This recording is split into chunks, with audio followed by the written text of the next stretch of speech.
Hello বন্ধুরা, আমি আজকে নতুন একটা রেসিপি নিয়ে হাজির হলাম। এবং নিয়েছি আমি করলা।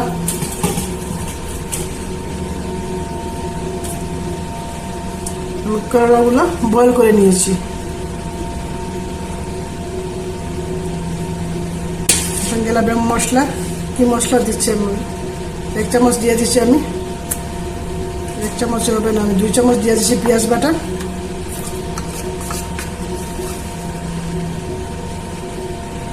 1 চামচ দিয়েছি আমি আদা গুঁড়া।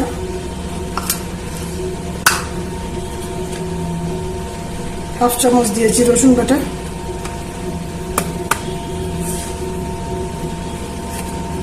রসুন লাগবে মশলা। 1 চামচ দিয়েছি কাশ্মীরি মরিচের গুঁড়া। 1/2 চামচ দিয়েছি হলুদের গুঁড়া।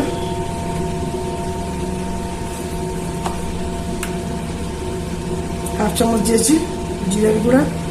1/2 চামচ দিয়েছি ধনিয়া গুঁড়া।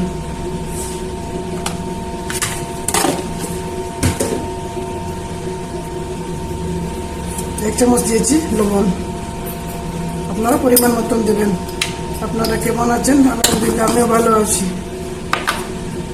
আর তার সঙ্গে দিয়েছি আমি একটু শুকনো কাবাবটা গ্রাইন্ড করে রেখে দিলাম, এগুলো দিয়ে দিচ্ছি। আমি করলাগুলা বয়েল করে নিয়েছি, সবগুলো একসঙ্গে মিশিয়ে নেব।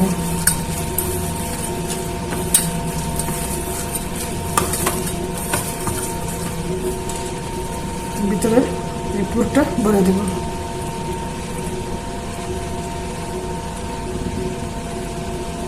এরকম করে সবগুলা মিশিয়ে নেব।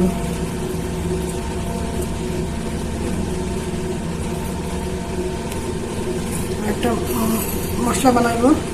দিয়ে দিচ্ছি 1 চামচ বেসন। 1 চামচ দিয়েছি চালের গুঁড়া।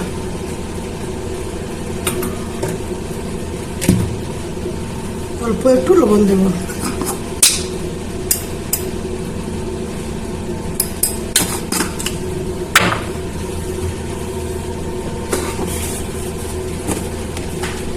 অল্প একটু কালো জিরে দিয়েছি। কড়াইটা লোহার কড়াই নিয়েছি। কড়াইটা তেল গরম হয়ে গেছে, দিয়ে দিচ্ছি আমি বেসন। এরকম ডুবিয়ে ডুবিয়ে দিতে হবে।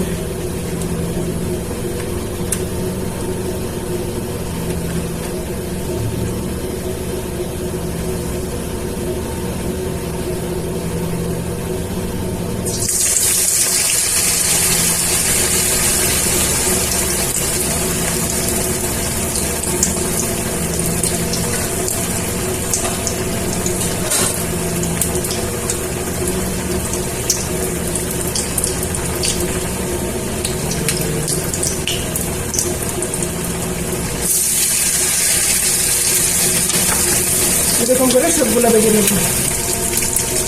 সাইড হয়ে গেছে, উল্টিয়ে দিচ্ছি।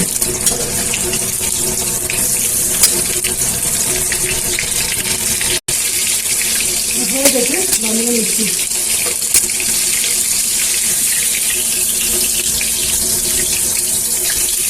আমি যেরকম বানাচ্ছি আপনারা এরকম বানিয়ে খাবেন।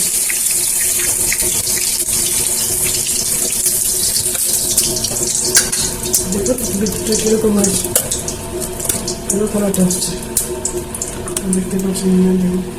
আমি যেরকম বানাচ্ছি আপনারা এরকম বানিয়ে খাবেন। লাইক করবেন, শেয়ার করবেন, সাবস্ক্রাইব করবেন, বেল আইকনটা প্রেস করে দিবেন। বাচ্চারাও খেতে পারবে। কিমাটা দিলে তিতাটা কম লাগবে। বয়েল করে জলটা ফেলে দিবেন। খুদা হাফিজ।